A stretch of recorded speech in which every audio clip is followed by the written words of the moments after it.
뭐? 상담? 상담 받게 되면 미친 사람으로 낙인 찍히는 거 아닌가? 그리고 상담사한테 내가 진짜로 이상한 사람이라는 얘기를 들으면 어떡하지? 또 무슨 대화를 하는데 돈이 들어가? 차라리 그 돈으로 치킨이나 한 번 더 먹겠다. 아니 무슨 얼어 죽을 상담이야. 시간이 지나면 해결되겠지.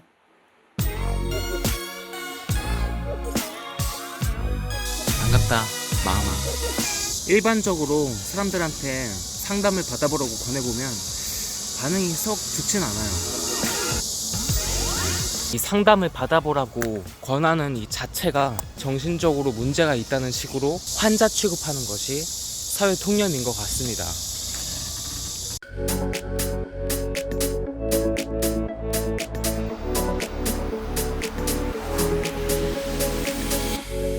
사실 저도 옛날에 상담을 받는 사람은 정신적으로 문제가 있는 사람이라는 편견을 가지고 있었는데요. 이 세상에 문제가 없거나 힘들지 않은 사람은 없습니다. 하지만 전전긍긍하면서도 전문 상담소를 찾는 사람은 손에 꼽을 정도로 적습니다. 문제가 있다는 것을 자기 스스로 인식하지 못하기도 하고 그 문제를 어디서 어떻게 해결해야 될지 모르기 때문입니다. 대다수의 경우에는 발생하는 문제가 저절로 해결될 것이라고 믿으면서 그대로 방치하는 경우가 많습니다. 아무것도 안 하고 그대로 내버려 두니까 당연히 힘들죠. 그래서 참고 참다가 견딜 수 없을 때 정신과나 심리상담소를 찾게 되는 경우가 많습니다. 참고로 발달심리학에서 사람의 나이는 4가지로 크게 나뉘는데요. 여러 발달심리학자들에 의하면 이 중에서 정신적인 나이는 평생에 걸쳐서 일어나긴 하지만 단순히 시간만 흐른다고 해서 성장하지는 않는다고 합니다. 이전 영상들에서도 제가 이렇게 말씀드렸었죠. 사람의 행동을 이끌어내는 것은 의지가 아니라 그 사람의 동기에 달려 있거든요. 이 동기의 가장 밑바탕이 되는 것이 개인의 가치관이고요. 결국 삶의 근간이 되는 가치관이 바로 서기 위해서는 인간 존재에 대한 깊은 이해가 필요합니다. 행동에 대한 한두 가지 방법만 안다고 해서 자기 관리를 꾸준히 할 수 있는 것은 아닌 거죠. 식욕을 참으면서 억지로 식단을 관리하는 것은 내가 지금 똥이 마려워서 배가 터질 것 같은데 화장실 갈 생각은 안 하고 진짜 언젠간 참으면 없어지겠지 계속 끝까지 참고 있는 것과 마찬가지예요. 욕구는 참을수록 해결되는 것이 아니라 유예되는 것입니다. 그래서 한두 번 참기 시작하면은 욕구가 쌓이고 쌓이다가 결국 용수철처럼 폭발하는 시기가 올 수밖에 없습니다. 정신적인 나이도 그 문제에 자기가 직면했을 때 그것을 인지하고 막힌 부분을 해결해야만 계속해서 성장해 나아갈 수 있습니다. 과거에 생겼던 상처를 그냥 모른 척 계속 덮어둔다면 그 부분에 대한 정신적인 성장은 그 시점에서 계속 멈춰 있을 수밖에 없고요. 미해결된 과제는 상처가 골마서 썩는 것처럼 언제 의식 위로 떠올라서 계속해서 정신적인 고통을 안겨줄지 모르는 일입니다. 자신의 문제를 인정하면서 다른 사람의 도움을 구하는 사람은 그만큼 빠르게 해결책을 찾으면서 성장해 나아가지만 문제가 있는데도 그것을 인정하지 않거나 문제가 없다고 착각하는 사람은 화병이나 신경증 같은 신체적인 증상이 나타나기도 하고요. 그것이 쌓이고 쌓이다가 사회 부적응 현상을 일으키기도 합니다. 이제 그게 심하면 망상으로 이어진다거나 정신병으로 이어질 확률이 높습니다. 그래서 이제 나이를 먹어도 정신적으로 성장하지 못한 사람이 자기 자신은 물론 주변 사람들까지도 힘들게 만들죠. 특정 사건을 계기로 심리적인 문제가 자기도 모르게 해결될 수도 물론 있지만 무의식이라는 말은 말 그대로 의식이 없다는 얘기예요. 자기가 의식하지 못한다는 얘기인데 그래서 저절로 해결되는 경우가 드물기 때문에 무의식을 의식으로 끌어내어서 금방 문제를 해결할 수 있도록 도움을 구하는 것이 바로 상담입니다. 상담을 받으면 일상생활에서 겪는 거의 전반적인 심리 문제들을 금방 해결할 수 있을 텐데 이 상담에 대한 편견과 오해 때문에 이런 혜택을 누리고 있지 못한 분들이 너무 안타깝습니다. 그래서 이번 영상에서는 전문 심리 상담에 대한 일반적인 오해와 상담의 종류 그리고 진행 방식 등에 대해서 말씀드리려고 합니다. 자, 일단 상담이라고 하면 학교 선생님의 생활지도 면담을 떠올리는 경우가 많은데요. 상담에 대한 가장 큰 오해 중 하나죠.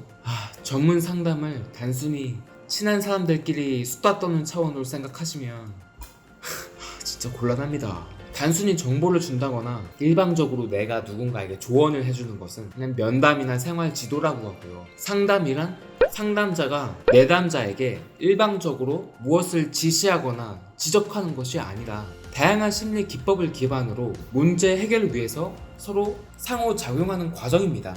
전문적으로 훈련을 받은 상담사는 심리적, 정서적 문제를 내담자가 스스로 해결할 수 있도록 도와주는 역할을 합니다.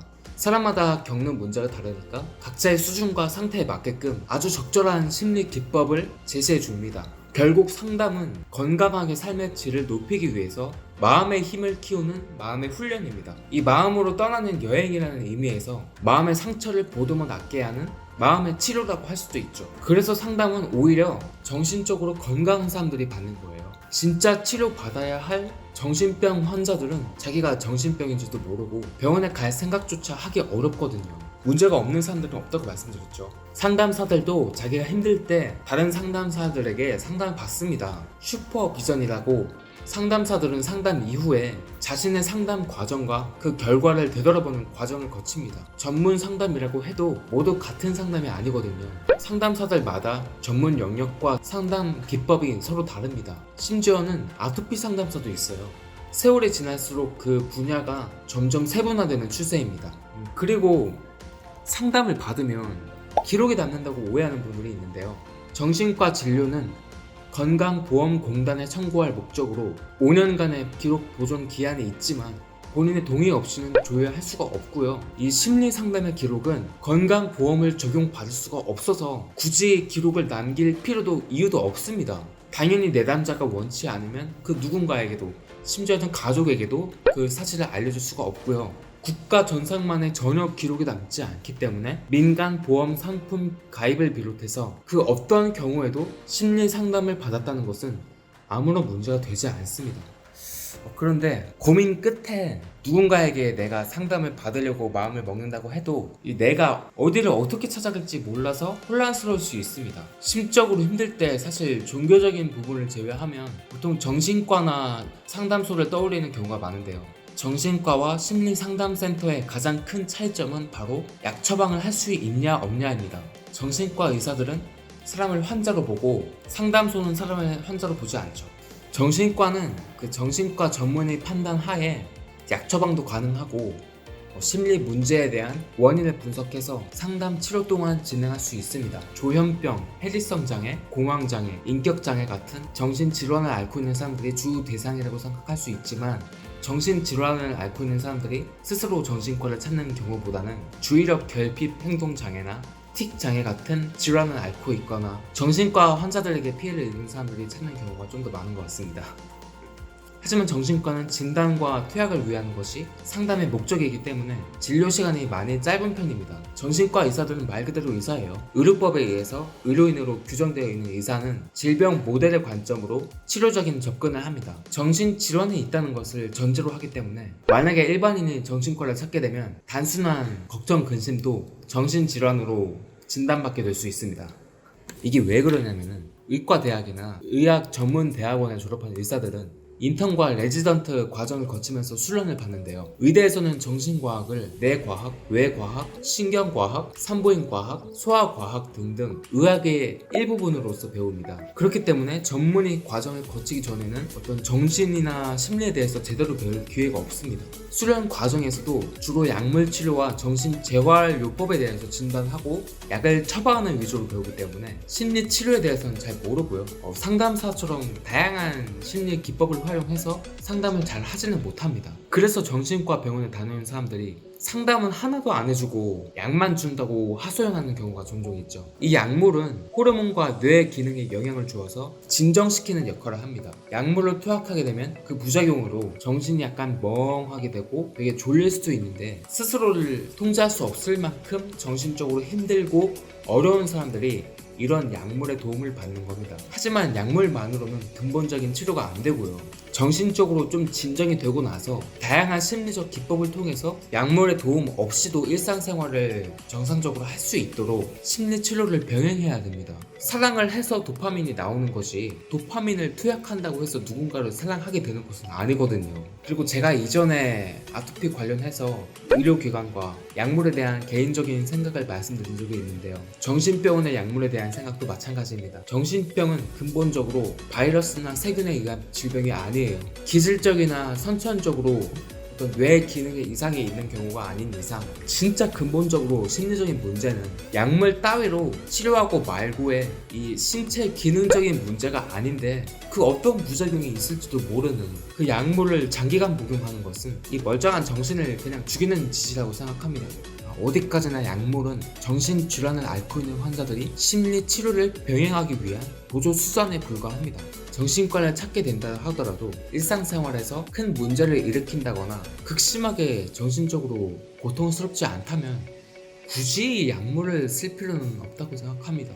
어쨌거나 정신과 의사는 심리 상담사라기보다는 말 그대로 그냥 약 처방만 해주는 의사라고 보는 게 좀 더 적절하고요. 정신과에서 심리 상담이나 심리 치료를 하는 분들은 심리 치료에 관심을 갖고 따로 수련을 받은 분들이에요. 현실적으로 이런 의사분들을 만나기는 조금 어렵죠. 그래서 의사들도 상담사들과 협업을 하고 있습니다.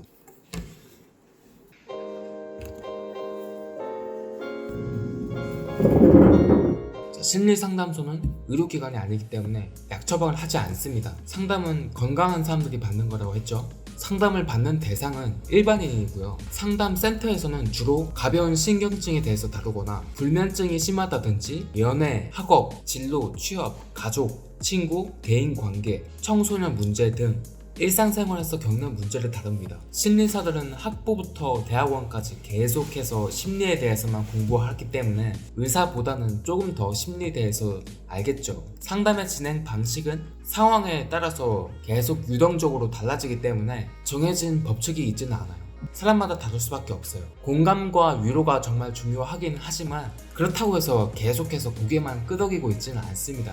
각 사람이 떠안고 있는 특정한 문제를 해결하기 위해서 개인의 상황과 상태에 맞는 아주 적절한 심리적 기법을 사용합니다. 진짜 굉장히 많은 상담 기법이 있는데요. 이 정신과 마음이라는 게 무의식 이런 한 단어만 있는 것도 아니고 다양한 심리학자들이 있거든요. 어떤 사람한테는 행동주의가 적절할 수도 있고 정신분석적 상담이나 아들러의 개인 상담, 최근 동향은 이제 인지행동치료가 좀 각광받고 있고 이게 상황과 상태에 따라서 좀 많이 달라지는 거라서 만약에 어떤 사람이 다른 사람들에게 인정받고 싶은 문제로 상담소를 찾은 경우 내가 인정받기 위해서 앞으로 어떻게 무엇을 해야 되나요? 이런 식으로 방법에 초점을 맞춰서 진행되는 것이 아니라 알고 보니까 예전에 어머니와의 관계 속에서 내가 인정받지 못했고 칭찬받지 못했고 늘 주눅들어 살아야 되었던 이 낮은 자존감, 자기 불안 이런 것들이 더 근본적인 문제였다는 것을 찾을 수 있도록 도와주는 것입니다.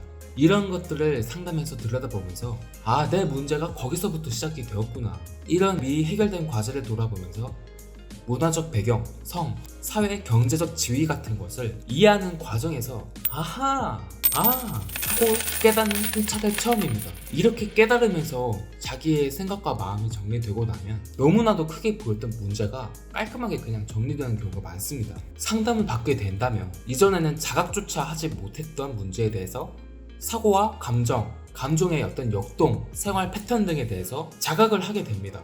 이 과정에서 카타르시스라는 감정의 정화가 일어나게 되고요. 이러한 부적응적 사고와 감정을 조금씩 자각하게 되면서 앞으로는 이제 스스로 문제를 해결할 수 있는 힘을 키우게 됩니다. 웬만해서 한번 해결된 문제는 더 이상 상담받을 필요가 없죠. 해결 방법을 찾았다면 같은 문제가 발생한다고 하더라도 또 다시 스스로 극복하면 되니까요. 간단하게 말해서 상담을 받는 것은 단시간에 효과적으로 문제에 대한 해결 방안을 찾는 수단입니다. 그래서 상담을 받는 기간도 개인 상담, 집단 상담, 가족 상담 등 상담의 형태나 내담자의 상태 등에 따라서 달라집니다. 어떤 것도 정해진 것은 없어요. 물론 어떤 깨달음이 있으면은 한두 번 만에 금방 변화될 수도 있습니다.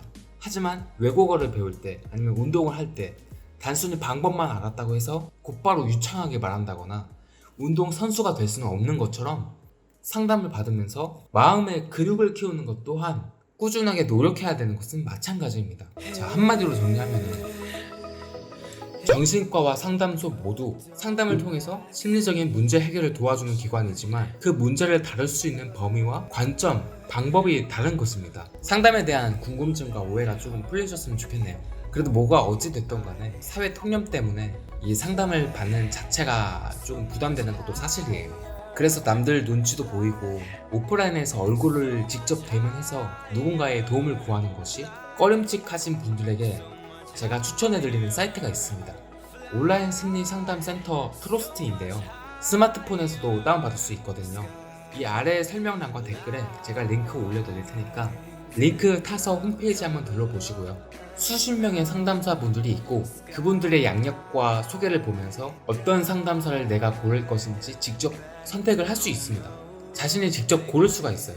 그리고 추가로 온라인이니까 상담받은 사람들의 리뷰와 후기까지 볼 수 있거든요.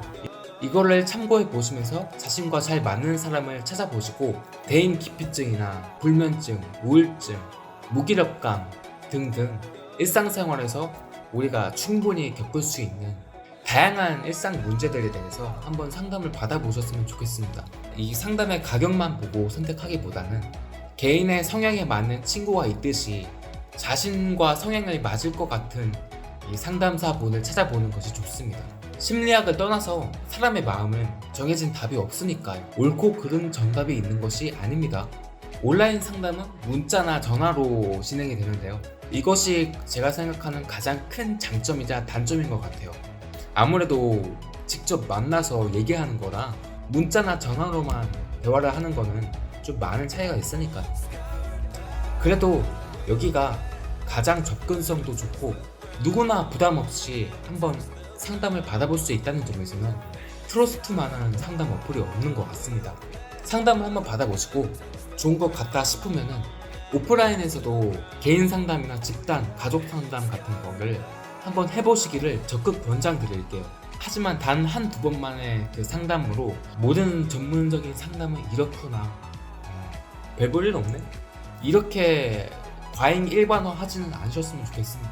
음식도 잘하는 집이 있고 못하는 집이 있고 외국어를 가르치는 선생님들도 선생님들마다 다르니까 상담도 마찬가지거든요. 앞으로도 제 채널에서는 특정 주제를 잡아가지고 개인적으로 제가 힘들었던 상황을 어떻게 심리적으로 극복을 해왔었는지를 말씀드릴 생각인데요.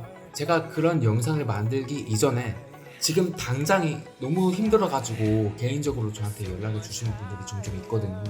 그래서 언제 올라올지 모르는 제 영상을 막연히 기다리시기보다는 확실하게 전문가의 도움을 받을 수 있는 방법이 있다는 것을 미리 알려드리고 싶었습니다. 상담을 한 번도 지금까지 받아보지 않았던 분들은 진짜 의외로, 진짜로 의외로, 정말로 의외로 한 수십 년 동안 묵혀온 그 모든 문제들이 그냥 몽땅 처음부터 아예 문제가 없었던 것처럼 금방 해결될 수도 있어요. 저는 오프라인 상담도 한번 받아봤거든요. 저도 방황 끝에 무기력과 아토피를 극복하는데 이 전문적인 상담이 굉장히 큰 힘이 되었거든요. 그래서 심리학에 관심을 가지게 되었던 거죠. 단순히 위로나 공감을 받기 위해서 받는 것이 아니에요. 심리에 대해서 배우고 마음의 근육을 키우는 거라고 생각하셨으면 좋겠고요. 나는 돈도 안 필요 없어. 먹고 살기도 힘들고 바빠 죽겠는데 무슨 어느 쪽이 상담이야. 집어치우자 그냥. 진짜 10원도 안 하는 자존심 내려놓으시고 치킨 한 번 먹을 돈이면 일상이 정말 평생 동안 평안해질 수도 있어요.